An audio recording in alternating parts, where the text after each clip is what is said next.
Hora de conversar com o Rodrigo Orengo, direto de Brasília. Chegamos ao dia da eleição para a presidência na Câmara dos Deputados e, nas últimas horas, o DEM de Rodrigo Maia simplesmente desembarcou da candidatura de Baleia Rossi, aumentando o favoritismo de Arthur Lira. E aí, Orengo, quais serão os próximos passos? Quem é que tira do Arthur Lira essa presidência? Bom dia para você.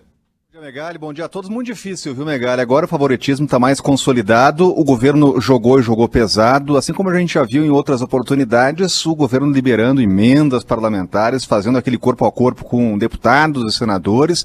Então deve levar a essa a tendência. O dia já começa com essa projeção de o governo ter na presidência da Câmara e do Senado dois aliados, Arthur Lira, lá na Câmara, e Rodrigo Pacheco. Esse aí está praticamente sentado já na cadeira lá do presidente do Senado, presidente do Congresso, né? Porque ele conseguiu um amplo apoio, que vai do Partido dos Trabalhadores até os aliados do governo, e é o nome do governo, né? Então, essa eleição está mais tranquila, 14 horas, 2 da tarde. O que se espera aqui em Brasília é que dessa vez não tenha toda aquela confusão que a gente teve na última eleição, que teve um voto a mais, né? Deu aquela confusão danada, que aliás depois nem foi investigada, né? Colocaram ali por debaixo dos panos, debaixo do tapete, mas dessa vez deve ser mais tranquila porque tem menos polêmica. O foco está voltado realmente para a Câmara. A gente tem essa disputa aí principalmente entre Arthur Lira e também o Baleia Rossi, que é o adversário hoje do governo, está ao lado de Rodrigo Maia e vem perdendo apoio. E é interessante, Megali, o que a gente vê aqui no Congresso Nacional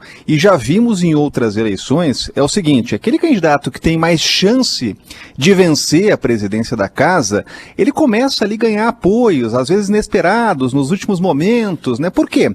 Porque os parlamentares querem poder. O que há hoje é uma disputa por influência e por poder. E ainda mais o governo jogando esse jogo, liberando emenda parlamentar, os parlamentares que realmente querem estar do lado vencedor para nos próximos 2 anos terem mais influência interna aqui no Poder Legislativo. É interessante que a gente fica olhando aí para a presidência da Câmara e do Senado, porque são os cargos realmente que têm mais influência, têm mais poder, mas tem uma disputa paralela aqui, que é a respeito dos outros cargos da mesa diretora. Hoje, os parlamentares não elegem só o presidente da Câmara e o presidente do Senado. Hoje está em disputa também vice-presidente, segundo vice-presidente, primeiro secretário.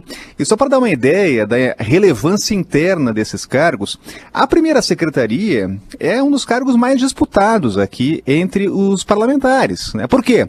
Porque o cara que é indicado, o parlamentar que é indicado aí para essa vaga, ele vira uma espécie de prefeito. Ele que libera orçamento interno, mexe com recurso, mexe com cargo. Ele é um administrador aqui do Congresso Nacional, né? E o Congresso tem um orçamento muito maior que diversas prefeituras no Brasil. Então ele mexe com muito dinheiro e vai ter muito poder. Então esse é um cargo cobiçadíssimo.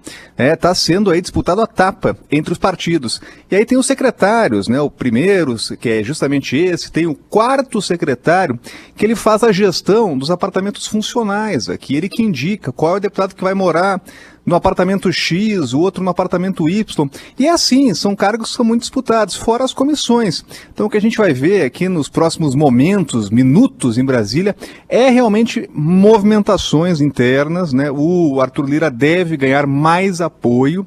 E tem outros candidatos disputando aí a eleição também. Tem um candidato que já disputou outras vezes, é muito articulado, tem muita simpatia aqui dos colegas, pode levar alguns votos ali, que é o Fábio Ramalho, do MDB, o mesmo partido de Baleia Rossi, né? Então o dia vai ser longo aqui em Brasília, uma grande cobertura, Megali, a gente vai estar de olho aí nessas movimentações da classe política. Orengo, lá atrás, numa daquelas manifestações que aconteceram pelo fechamento do Congresso em Brasília, com a participação do presidente da República, Bolsonaro disse a famosa frase: "Nós não vamos negociar nada".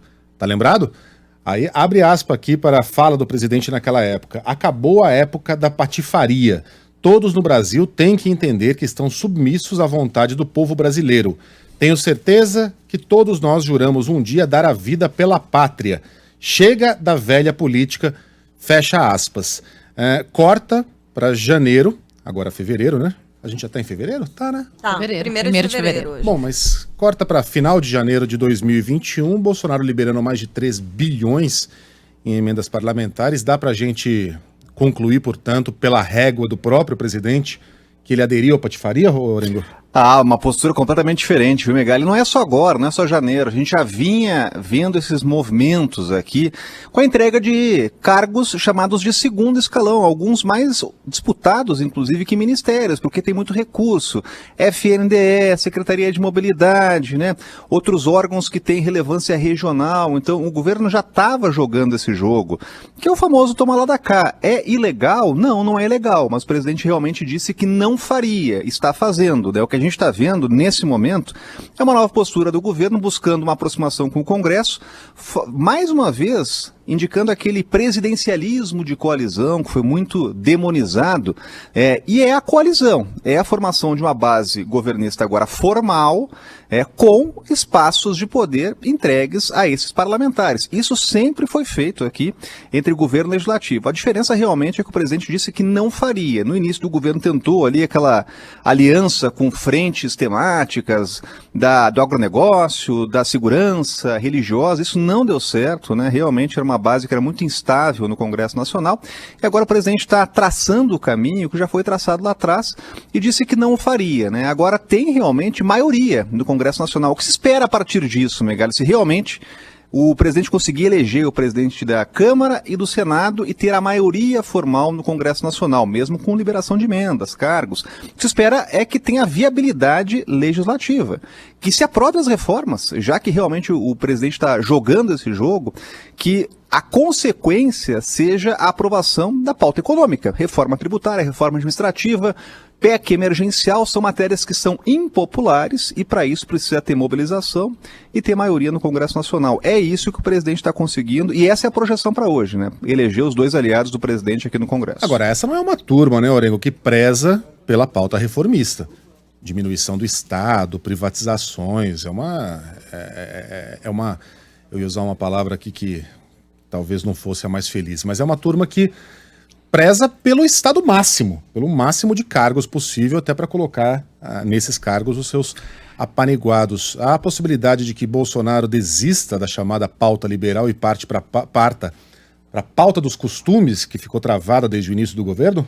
Olha, sabe que nesse momento essa não é a tendência, viu, Megali? Até porque a gente ouvindo os candidatos, o próprio Arthur Lira, ele não aposta, não dá essa sinalização de que vai realmente focar na chamada pauta de costumes, que é uma pauta diversionista nesse momento, né? Porque é preciso ter foco agora, em meio à crise, há matérias emergenciais, há muita pressão, então tem que avançar com essas reformas, a tributária, administrativa, a PEC emergencial. Depois, aí sim, é possível pensar em outras matérias aqui que são inclusive de interesse pessoal do presidente, mas o caminho traçado, pelo menos nesse primeiro semestre, é para avançar com esses temas que são mais urgentes, né? Agora, é claro que o Centrão, ele é instável, ele é infiel se a gente pegar aí o histórico do Centrão. Você lembrava há pouco do Centrão que estava com a Dilma, depois esteve com o Temer, né? E assim vai.